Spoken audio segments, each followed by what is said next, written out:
Board Round, session number 27.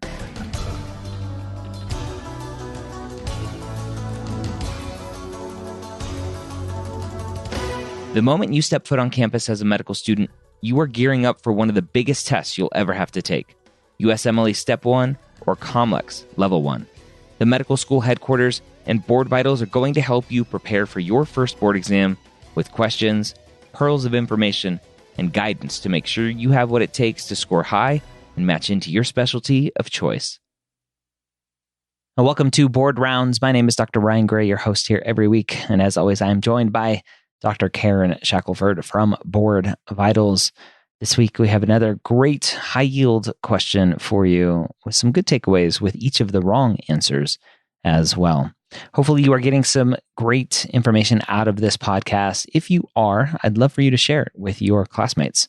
Let them know about the podcast and how they can get it for free every week as well. Let's go ahead and jump in and say hello to Dr. Shackelford. Karen, back for some more board rounds. How are you today? I'm doing great. I hope you had a good week. I am having a great week. I get to talk to you again and talk about Step 1 and Level 1, things that nightmares are made of. I gather a lot of scores just came out a few days ago. I know. As we're recording this, we got lots of posts on Instagram and social media about students passing Step 1. It'll be interesting to see as we continue on with this podcast, and if the USMLE actually goes to a pass-fail versus a scored test. It'll be interesting to see what that repercussions are.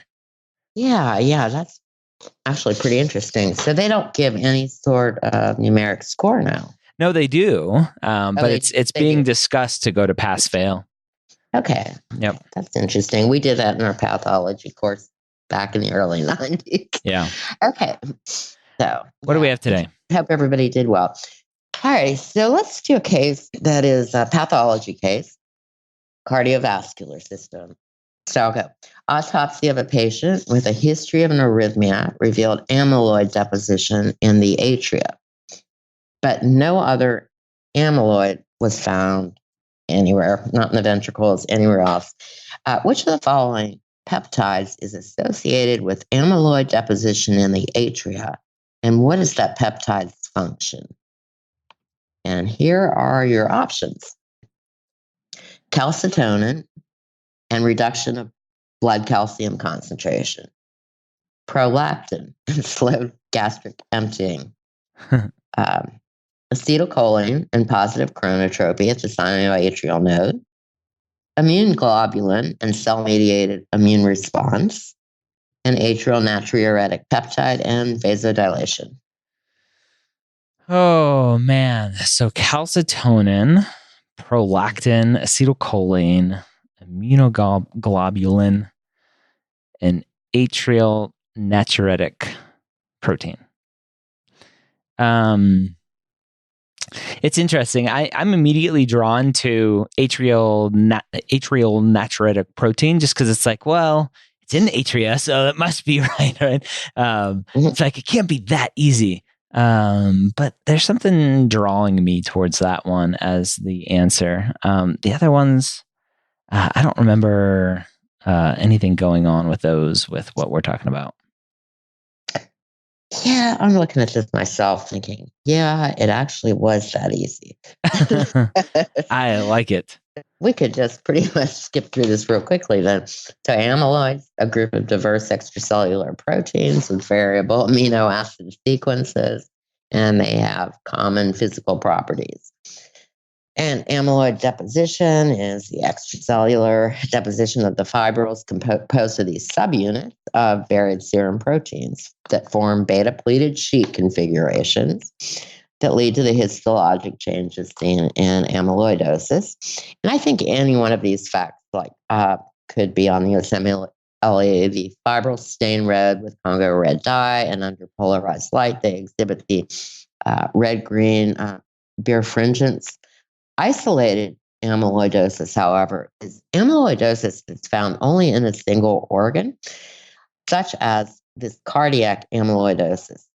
And alpha-atrial natriuretic peptide is responsible for deposition in this isolated cardiac amyloidosis is responsible for amyloid deposition in the heart. The incidence appears to be maybe part of the normal process of aging, because in one autopsy series, 86%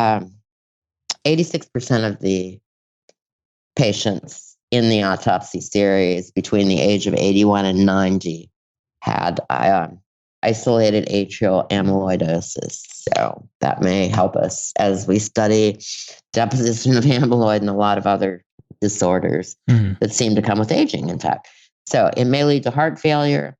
And although loop diuretics are commonly given to patients with heart failure due to amyloidosis, cardiac amyloidosis, beta blockers, calcium channel blockers, and ACE inhibitors may be harmful.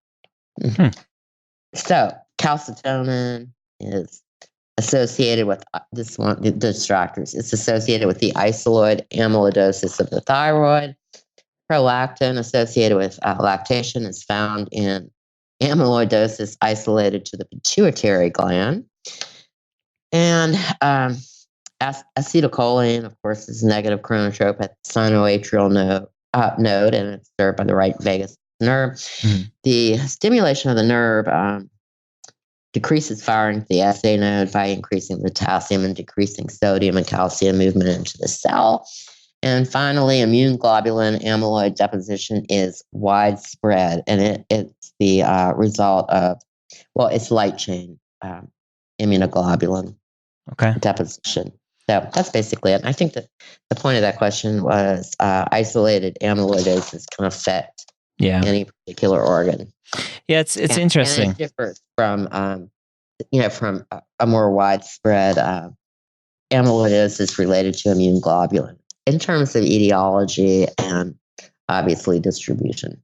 Yeah, so I think the kind of big take home with this one is amyloid isn't just that atrial natriuretic factor, but it is, where is it? So that's the question that you have to ask yourself as you're reading these questions. Is it in the thyroid, as you said, calcitonin? Is it in the parathyroid for prolactin, widespread for the immunoglobulin, or is it in the atrium for the atrial natriuretic? So some good key kind of high yield stuff there. All right, so there you have it. Kind of a giveaway with atrium and atria, the atrial natriuretic factor, but still a lot of good takeaways with where these different things can be found, different amyloid deposits can be found in the body, and potentially what is causing them. So hopefully you got a lot of good takeaways today. If you are looking for some more prep, go to BoardVitals.com. Check out their Step 1 and Level 1 Q-Banks. If you decide to check them out and use them, you can use the promo code BOARDROUNDS to save 15% off. Again, that's BoardVitals.com. Use the promo code BOARDROUNDS for 15% off. And in the future, if you don't necessarily use them for your Step 1 or Level 1, but if you want some shelf exam help as well, you can use their shelf exam Q-Banks as well. Hope you have a great week. We'll see you next time here on Board Rounds.